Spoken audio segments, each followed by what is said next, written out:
Welcome back. The National Association of Air Traffic Controllers today called off its warning strike. A strike action which paralyzed the sector also resulted in the cancellation of domestic flights on Friday. The General Secretary of the Union, Mr. Olawode Banji, says the strike was suspended following the federal government's directives approving the payment of harmonized rating for members.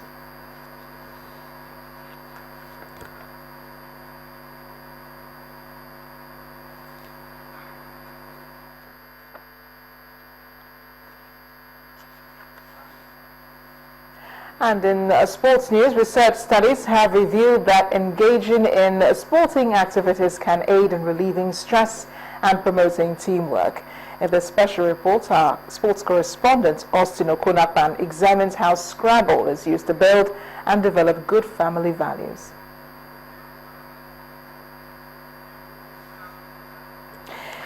In the meantime, the Super San Eagles defeated Cote d'Ivoire 9-1 to win the bronze medal at the African Beach Soccer Championship in Seychelles earlier today. The team lead 3-0 in the first period, Emeka Ogbonna getting the opener and a brace from Abu Aziz. Although the Ivorians pulled one back in the second period, Isiaka Olawale and another brace from Bartholomew Ibenebu made it 6-1. More goals from Aziz and Ogbonna took in the third period, took the game beyond the reach of the Ivorians. The result was the consolation for the national team after failing to secure a ticket for the FIFA Beach Soccer World Cup in Portugal for the second successive year.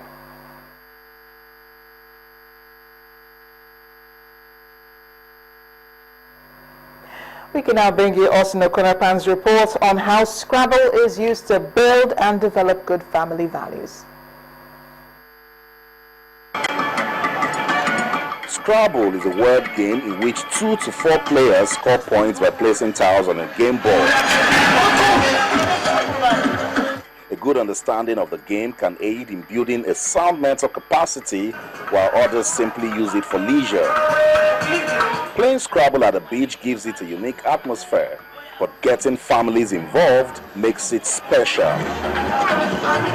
Unlike indoor Scrabble, for outdoor, the demonstration board is used to place the tiles. Our first challenge is between the Mogbolus and the Lawal family.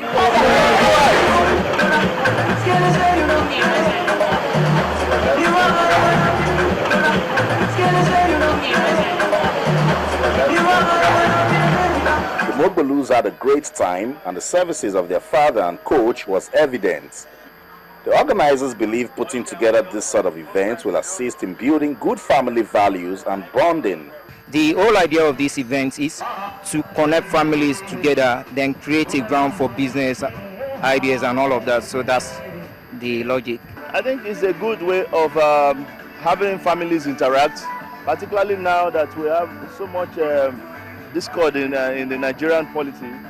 We need an avenue to come together as family units, and to see how we can preach peace. Sporting activities have the quality of creating good team spirit, and that is clearly seen in the second contest between the Alos and the Oyekwelus.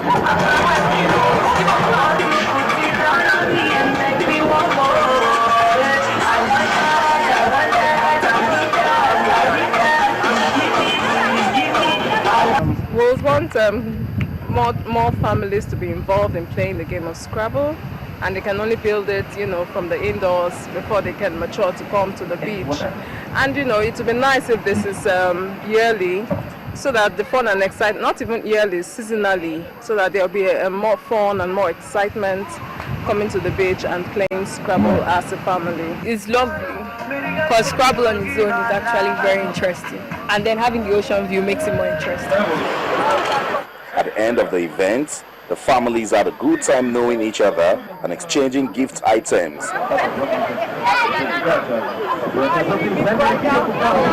It wasn't just another day out, but a good use of time promoting good family ties while playing Scrabble.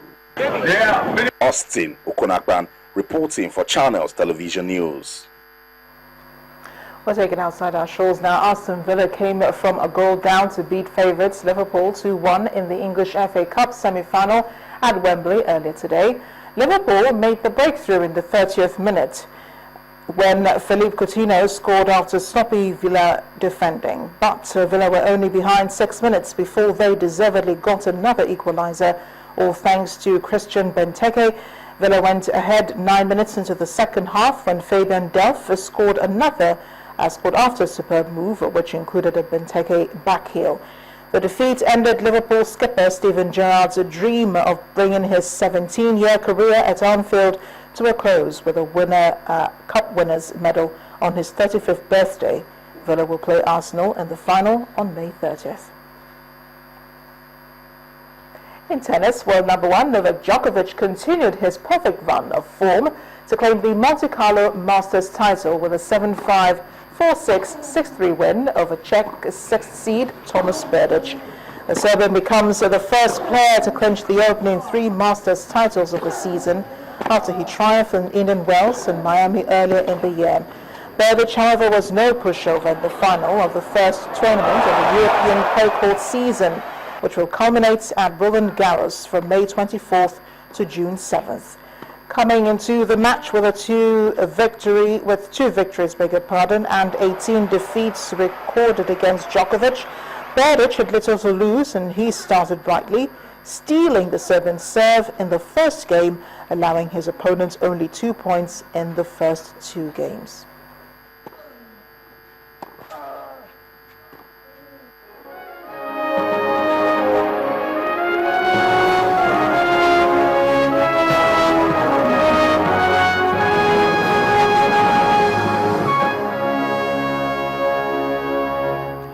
Parents of the missing Chibok girls are still lamenting the ordeal they're going through as they wait in hope that the girls will return.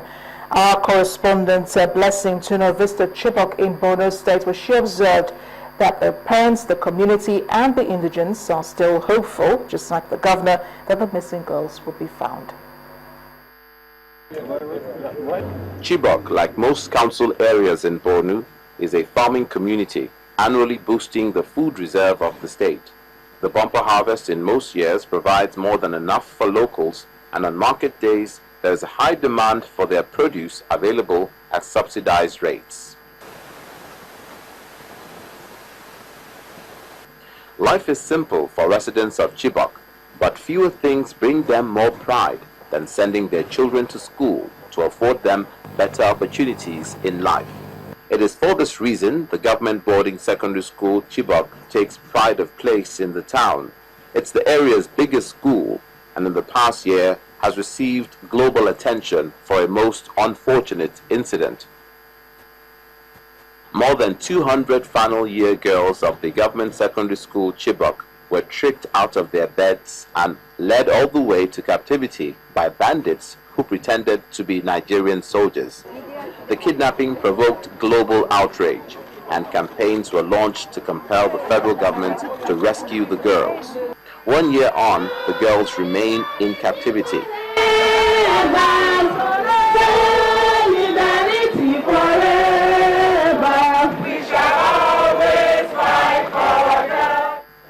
The Lawal family is one of more than 200 Chibok families trying to come to terms with a missing child. Their daughter, Aisha, was abducted by Boko Haram. 1 year later, they continue to shed tears for the missing child. Aisha's clothing and personal effects are the only reminders a heartbroken mother has of a life that once was. She folds the dresses. She embraces Aisha's dresses to her bosom, speaks to it, weeps. The pain does not go away, and she chooses not to speak about it.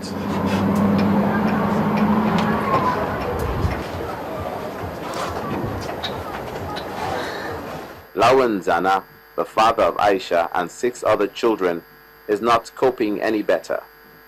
His face lights up in a smile when he speaks about his daughter Aisha and how proud he was of her and all the plans he had for her. Today, all those hopes have been shattered.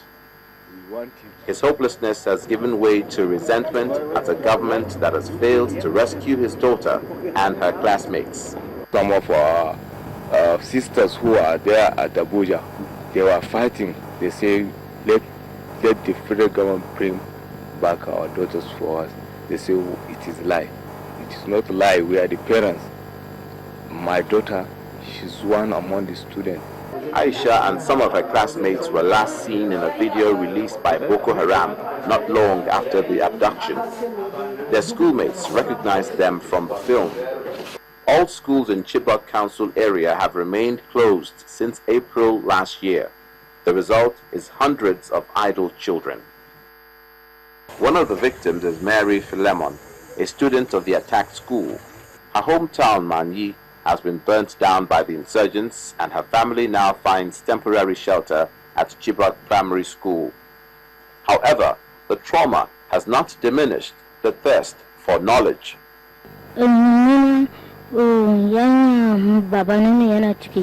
My sister is among those kidnapped. At about 4 a.m. on that fateful day, they came and whisked her away with the others, and we're all crying.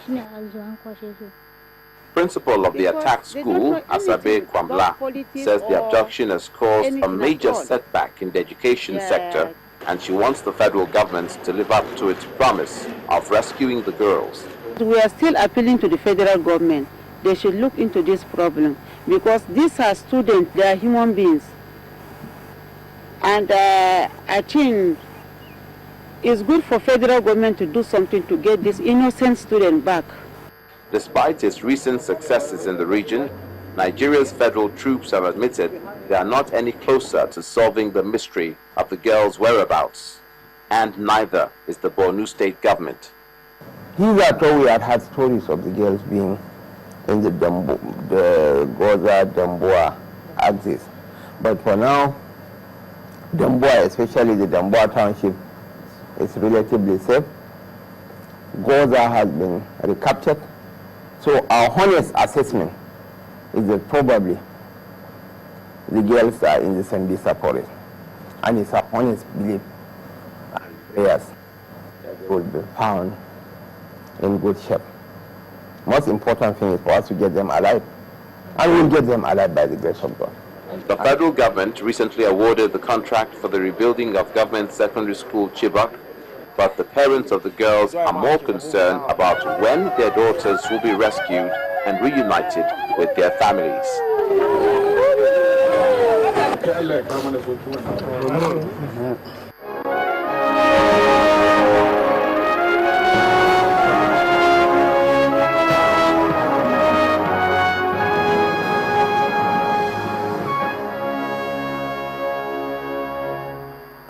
As many as 700 migrants are believed to have drowned in the Mediterranean Sea after their boat capsized. The Italian Coast Guard has begun rescue operations to recover bodies and possible survivors. So far, 28 people have been rescued and 24 bodies retrieved. The migrants are said to have been heading towards the Italian island of Lampedusa, usually the first stop for many before being integrated into other parts of Europe. Incidents adds to a growing number in recent times as EU foreign ministers prepare to meet tomorrow to discuss immigration issues.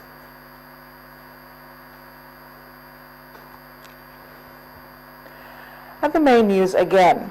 The South African government has promised to deal with those behind the xenophobic attacks. The President Jacob Zuma had earlier condemned the murderous attacks and vowed to bring an end to them.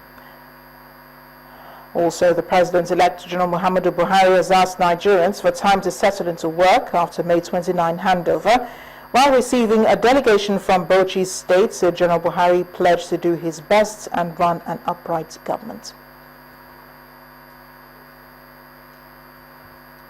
That's the news at 10 tonight. Thanks for watching. I am Amarachi Ubarak. Good night.